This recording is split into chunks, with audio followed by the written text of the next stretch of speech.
Bismillahirrahmanirrahim. Saya Madlan Haji Ahmad atau orang panggil saya Lan Pepet. Apa dia? Pasal kes gaduh tu, video viral tu. Macam ni cerita dia. Simpan kat GE Mall, traffic light, simpan 3. Lepas tu traffic light warna hijau. Lampu warna hijau bermula lah jalan.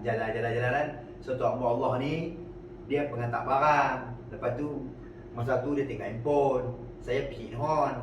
Lepas tu dia tak puas hati. Dia tunjuk bahasa-bahasa isyarat dekat saya melalui cermin pandang belakang ni. Saya pun berhenti. Dia provokasi, saya sabar. Dia marah saya sabar. Bila saya serang, takkan nak sabar saya ni, takkan saya nak biar muka saya buat ni dipukul. Jadi berlakulah belutan. Tiba-tiba satu hamba Allah ni naik kereta warna biru. Tak tahu dia buat macam mana, tak tahu. Dia pun tak tahu punca gaduh dia macam mana. Dia buat video viral.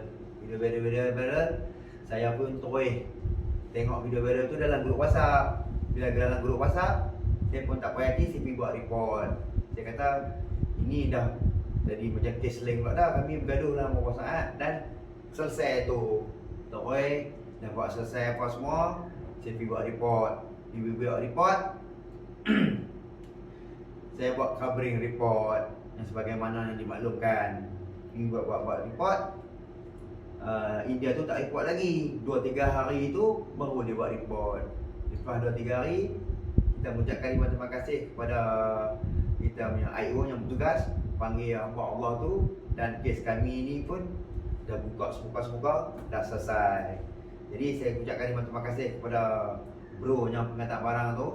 Kami dah selesai dengan aman dan damai. Kalau nak tahu lebih lanjutnya, kes yang tular tu ataupun kes yang berlaku sekarang ni, saya tak kesurangan. Saya ditemani oleh lawyer saya, Datuk Dr. Aswadi. Datuk. Okey. Tak jadi viral lah malam lah. Jadi viral tu. Jadi viral. Okey. Bismillahirrahmanirrahim. Assalamualaikum warahmatullahi wabarakatuh. Rabbi sholli sadri wa yassir li amri wa hlul 'uqdatam min lisani yafqahu qawli.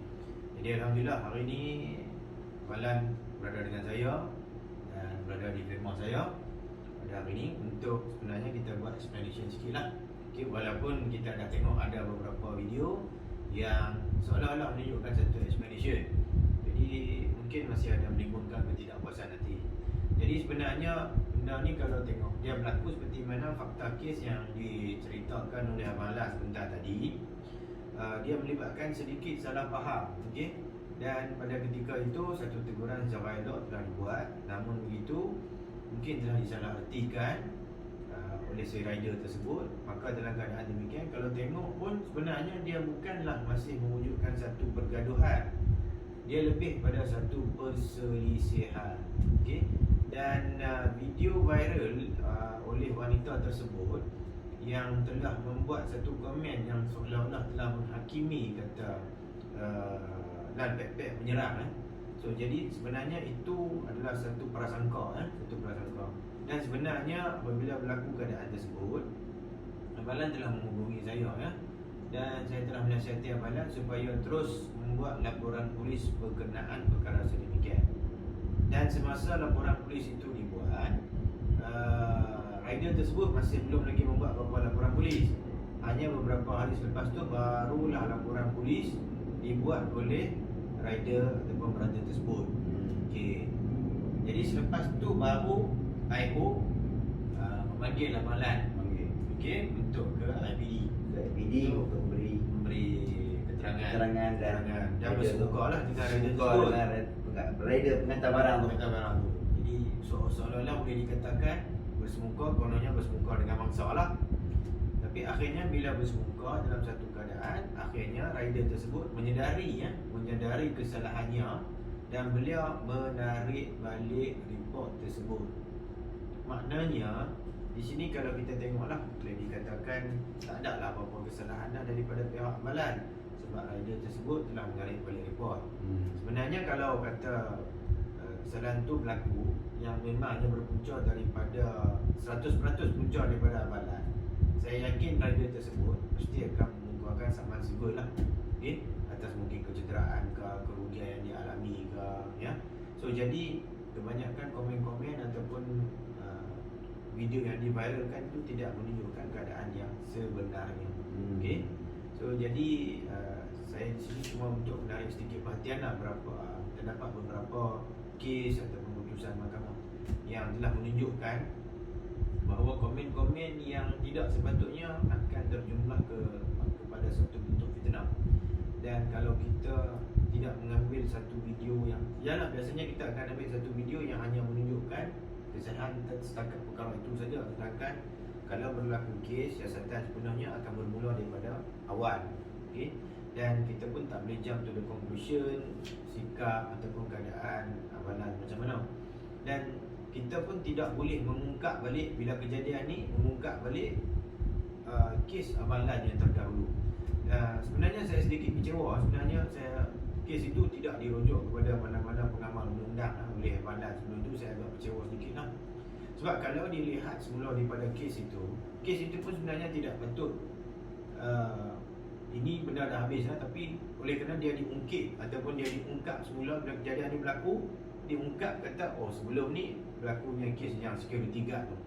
Jadi kalau kita lihat kes security guard ni adalah berbeza, kalau ikut berbeza. Dan kenapa serangan tu dibuat?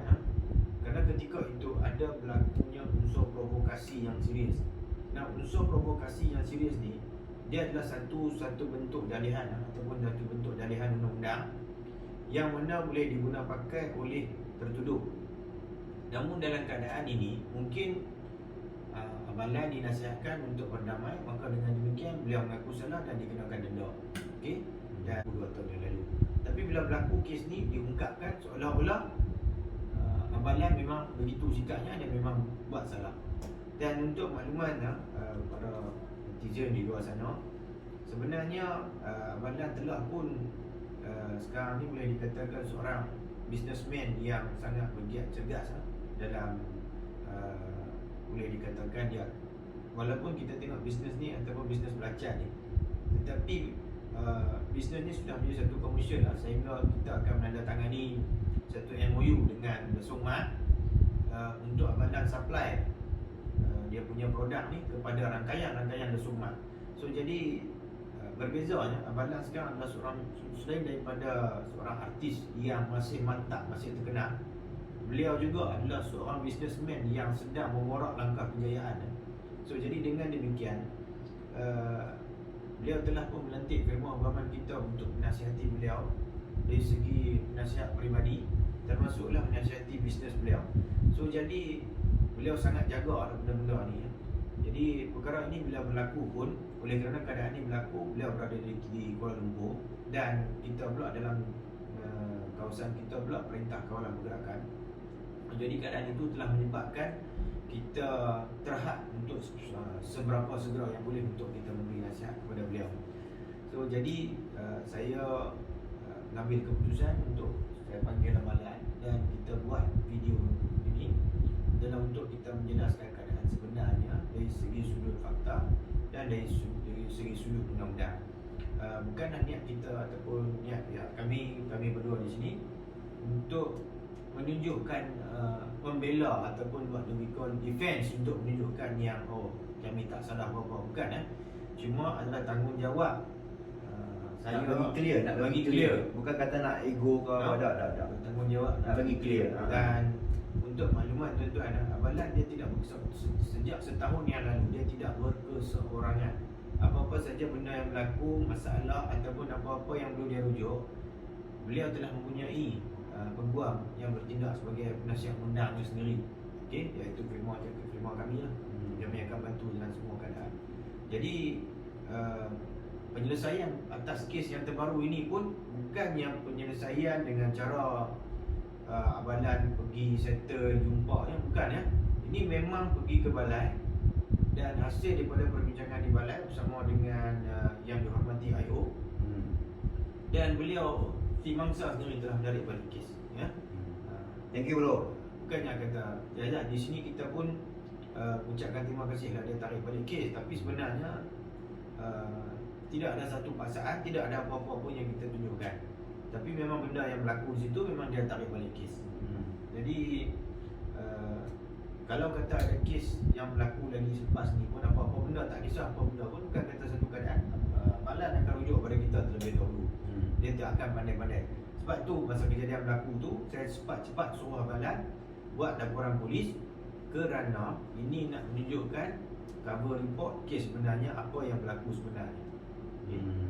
So itu saja daripada saya untuk menerangkan keadaan dan fakta yang sebenar. So daripada amalan, ada apa-apa untuk minat-minat amalan? Apa-apa keterangan yang disampaikan amalannya Pegam, iaitu Datuk Dr. Aswandi, dah clear. You all yang kat luar sana jangan salah faham dengan saya. Tolong support saya pada bulan Ramadan ni. Betul. Jangan lupa selamat berpuasa. Lagi beberapa hari lagi kita tu Kita nak raya. Kita nak raya. Amalan ingin mengucapkan selamat hari raya, maaf zahir batin, dan tolong support amalan. Berkat, selamat.